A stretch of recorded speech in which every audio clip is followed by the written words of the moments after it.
Small இன்டெஸ்டைனில் food particles எல்லாம் digestion ஆகிறதுக்கு 2 விதமான கன்ட்ராக்ஷன் நடக்குது. இந்த கன்ட்ராக்ஷனை ஸ்டிமுலேட் பண்ணுறது பிரசன்ஸ் ஆஃப் கைம் தான். இந்த கைம் அப்ராக்சிமேட்டாக ஸ்மால் இன்டெஸ்டைனில் 3 to 6 hours இருக்கும். First contraction segmental contraction.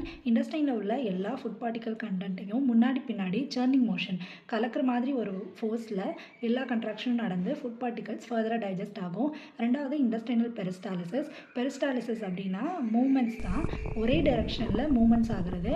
Small இன்டெஸ்டைன்லேருந்து large இன்டெஸ்டைனுக்கு இருக்க எல்லா ஃபுட் பார்ட்டிகல்ஸையும் பெரிஸ்டாலிசிஸ் ஒரே மூமெண்ட்டில் கொண்டு போய் சேர்க்குறதா இந்த இன்டெஸ்டைனல் பெரிஸ்டாலிசிஸ்.